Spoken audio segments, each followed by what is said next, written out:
My name is Alicia and I live in San Diego, California. I am an artist and my medium is sugar art. My mom taught me how to express my feelings through art, and I was able to create cookies that were inspired by the Day of the Dead, Dia de los Muertos.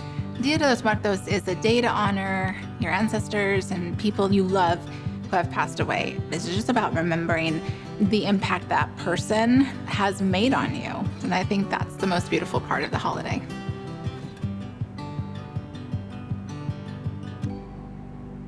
As a kid, I never really celebrated Dia de los Muertos at home.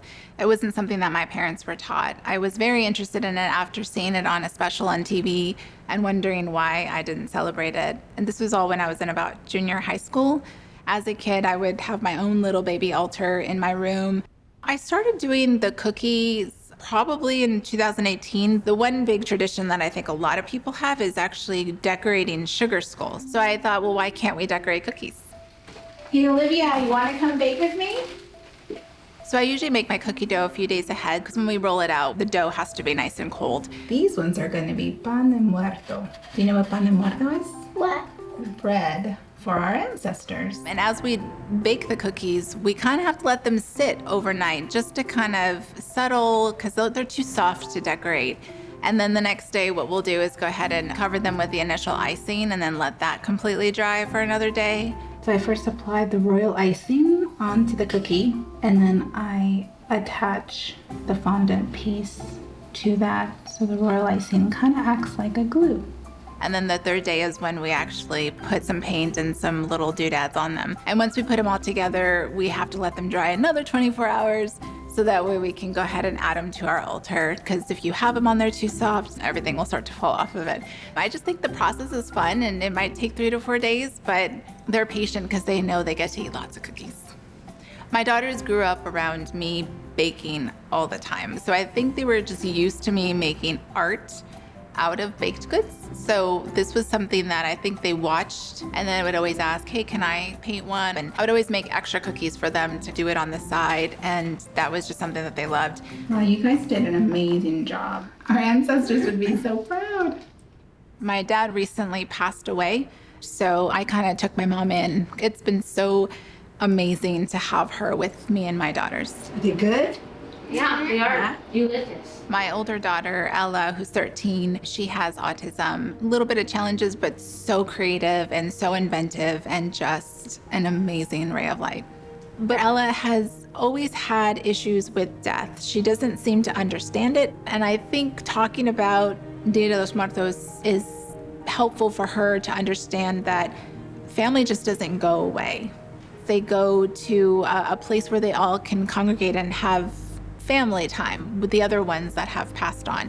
And I think that imagination gives her a little sense of grounding, knowing that we're going to keep them alive through their memories with the ofrenda. I think that tradition really helps her kind of understand death a little bit more.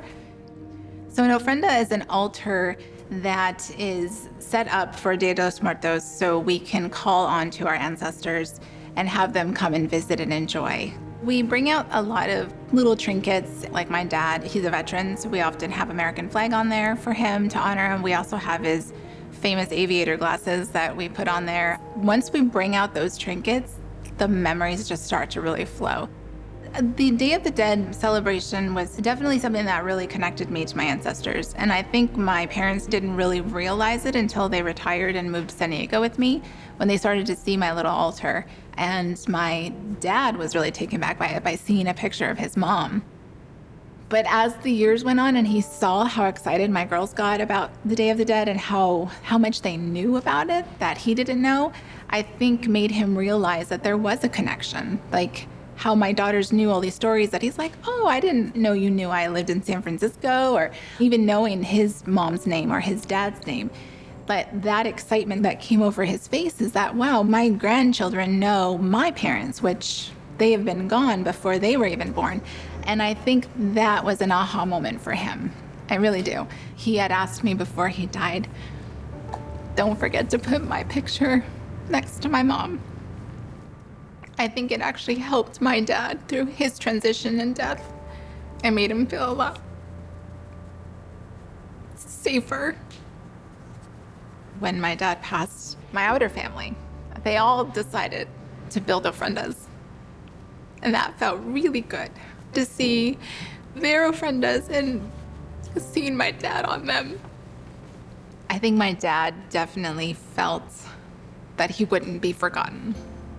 Knowing that we had an ofrenda, knowing that his grandkids would remember him, and that when they have their kids will know him too.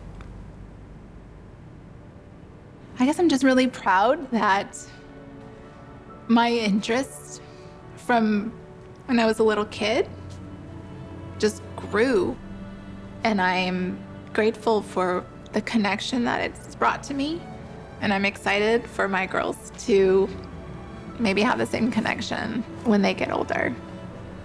Rather than carrying on a cookie tradition, which would be nice, I really think that just carrying on the tradition in general in their own way is so important to me, because I had to rediscover this on my own. And as long as we keep passing it on, it's almost like living forever.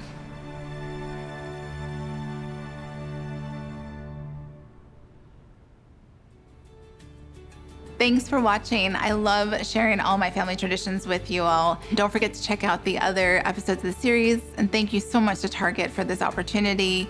And don't forget to subscribe to Target's YouTube channel.